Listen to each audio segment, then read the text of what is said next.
राजधानी लखनऊ से दिल दहला देने वाली खबर सामने आई है, जहां 10वीं कक्षा में पढ़ने वाला छात्र अपनी मां को लाइसेंसी हथियार उठाकर गोलियों से भून देता है और 3 दिनों तक शव के साथ खुद रहता है और अपनी छोटी बहन को भी डरा धमका कर रखता है। शव से दुर्गंध उठने पर सेना में तैनात पिता को झूठी कहानी के जरिए सूचना देता है। देखिए हमारी खास रिपोर्ट। यहाँ दोषी कौन है, इसके लिए मैं मरहूम माँ या सेना में तैनात जेसीओ पिता को दोषी नहीं ठहरा सकता, क्योंकि वे तो अपनी समझ से अपना बेहतर ही दे रहे थे। लेकिन ये तय है कि कहीं ना कहीं चूक हुई है। मसलन घर में लाइसेंसी हथियार रखा था तो उसकी सुरक्षा की पर्याप्त व्यवस्था नहीं थी।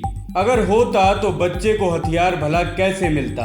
आपको बता दें कि बच्चा माँ पर गुस्सा करता है, हथियार उठाता है, घर में उसे कारतूस भी मिल जाता है। कारतूस वह खुद लोड करता है या तो उसमें कारतूस पहले से लोड होता है। दोनों ही दशा किसी भी घर में सदस्यों की सुरक्षा के लिए खतरनाक है। इस घर का परिणाम सबके सामने है। माना अगर बच्चे को गेम की लत लगी थी तो क्या ये लत एक दिन में? शायद नहीं। वहीं गेम खेलने में इंटरनेट और बेहतरीन स्मार्टफोन या लैपटॉप की जरूरत होती है। कहाँ से आया? स्वाभाविक है, पेरेंट्स ने ही दिलाया होगा। बता दें कि सारी सुविधाएं देने के बाद क्या बच्चे पर पेरेंट्स की उतनी नज़र थी जितनी होनी चाहिए थी? शायद नहीं, और ये हादसा हो गया। एक हंसता खेलता परिवार टूट गया। बच्चों के सिर से माँ का आंचल और पति के लिए पत्नी का समय जाना किसी भी परिवार के लिए असामान्य घटना है। वहीं पूरी की पूरी गृहस्थी उजड़ गई, सारी उम्मीदें टूट गईं और सभी संभावनाएं समाप्त हो गईं। मैं सभी को नमन करते हुए और पिता के प्रति विनम्र भाव रखते हुए कहना चाहता हूं कि अपने बच्चों को सारी सुविधाएं देने के साथ साथ कुछ समय निकालकर बच्चों के साथ समय जरूर दें। एक बुजुर्ग की भांति बच्चों से भी समय समय पर पूछते रहना चाहिए कि सब ठीक चल रहा है। बच्चों को कभी भी फ्री नहीं छोड़ना चाहिए।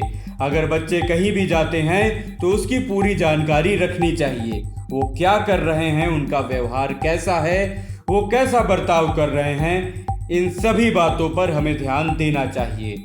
आजकल हम कहीं भौतिकवाद में, कहीं पैसों के प्रदर्शन में, तो कहीं आधुनिक दिखने के दबाव में बच्चों को दे तो सब कुछ रहे हैं, लेकिन बंद कुकर की भांति सारी सुविधाओं के साथ कमरे में छोड़ दे रहे हैं।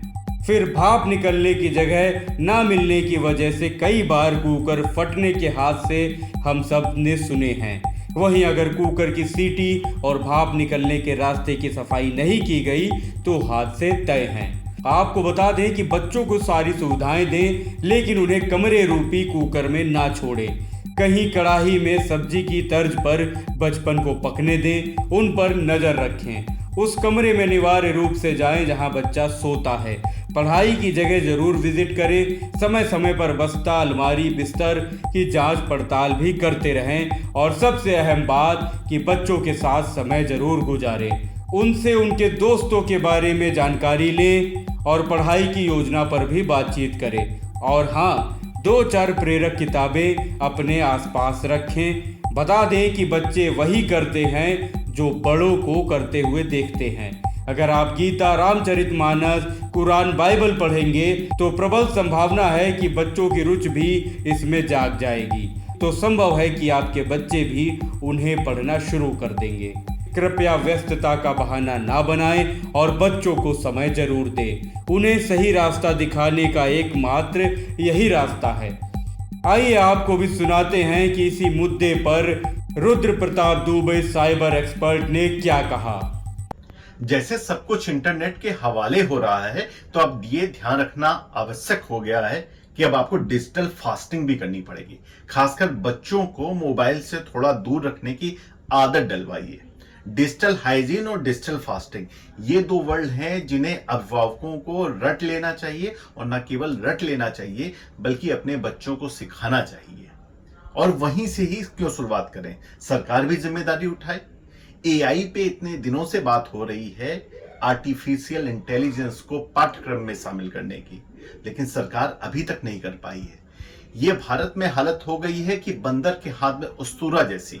हर कोई इंटरनेट को इस्तेमाल कर रहा है, क्या तरीके हैं, उसके क्या प्रभाव पड़ रहे हैं, लिखने पढ़ने, बच्चों में मन में क्या असर आ रहा है, कोई नहीं समझ पा रहा है। सरकार को आगे बढ़ के आवश्यकता है कि इसे पाठ्यक्रम में लागू करे, आईटी एडवाइजर जैसी पोस्ट को क्रिएट करे, उस पर नियुक्ति करे, और अभिभावकों के लिए सबसे आवश्यक चीज है कि बच्चों को डिजिटल फास्टिंग करना सिखाएं। अपने व्यस्त रहने पर बच्चों के हाथ में मोबाइल छोड़ के अगर वो निकलेंगे तो ऐसी ही घटना होगी जैसे लखनऊ में हुई। सिर्फ पबजी या किसी एक अन्य किसी गेम को क्यों दोष देना?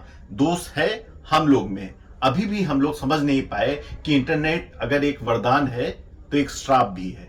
Bureau report, live UP news 24।